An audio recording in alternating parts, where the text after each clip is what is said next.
லஞ்ச ஒழிப்பு துறையினரால் கைது செய்யப்பட்ட அமலாக்கத்துறை அதிகாரி அங்கித் திவாரிக்கு இடைக்கால ஜாமீன் வழங்க உயர்நீதிமன்ற மதுரை கிளை மறுப்பு தெரிவித்துள்ளது. விவரங்களோடு இணைகிறார் செய்தியாளர் மாரிசாமி. வணக்கம் மாரிசாமி.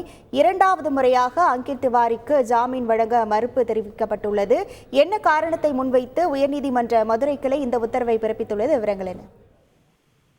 லஞ்ச ஒழிப்பு துறையினால் கைது செய்யப்பட்ட அமலாக்கத்துறை அதிகாரி அங்கித் திவாரிக்கு இடைக்கால ஜாமீன் வழங்க உயர்நீதிமன்ற மதுரை கிளையானது மறுப்பு தெரிவிக்கிறது. காரணம் என்னவென்றால் உச்சநீதிமன்ற தீர்ப்பு, உச்சநீதிமன்றத்தின் இந்த வழக்கு நிலுவையில் இருக்கிறது. அந்த தீர்ப்பை பொறுத்துதான் உயர்நீதிமன்ற மதுரை கிளை முடிவெடுக்கும் என நீதிபதி தெரிவித்திருக்கிறார். மேலும் வழக்கை வரும் மார்ச் 12ஆம் தேதிக்கு ஒத்திவைத்து உயர்நீதிமன்ற மதுரை கிளையானது உத்தரவு பிறப்பித்திருக்கிறது.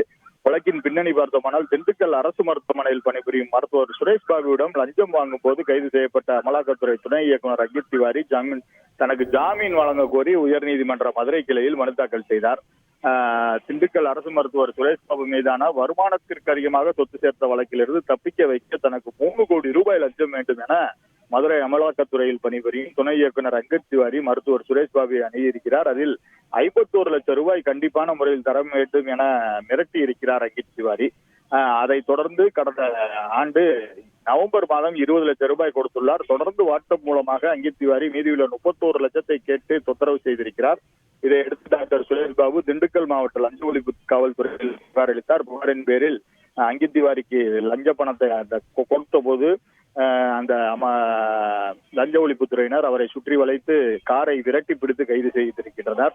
பின்னர் அவரை திண்டுக்கல் நீதிமன்றத்தில் ஆஜர்படுத்தி அவர் சிறையில் இருக்கிறார். அவர் தனக்கு ஜாமீன் கோரி தாக்கல் செய்த மனுவை இது 2வது முறையாக தள்ளுபடி அதாவது ஜாமீன் மறுக்கப்பட்டிருக்கிறது. இந்த மனுவானது இன்று உயர்நீதிமன்ற மதுரை கிளையின் நீதிபதி விவேக்குமார் சிங் முன்பு வந்த பொழுதுதான்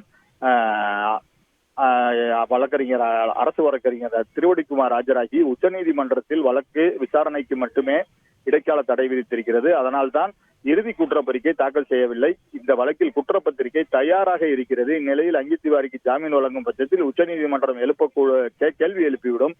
எனவே அங்கித் திவாரிக்கு ஜாமீன் வழங்கக்கூடாது என தனது எதிர்ப்பை தெரிவித்தார். அதை ஏற்றுக்கொண்ட நீதிபதி வழக்கு விசாரணையை 12ஆம் தேதிக்கு ஒத்திவைத்து இவருக்கு இடைக்கால ஜாமீன் வழங்க முடியாது என கேட்டுக்கொண்டார் என அறிவித்திருக்கிறார்.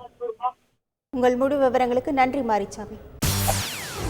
செய்திகளை உடனுக்குடன் தெரிந்து கொள்ள உடனே சப்ஸ்கிரைப் பண்ணுங்க.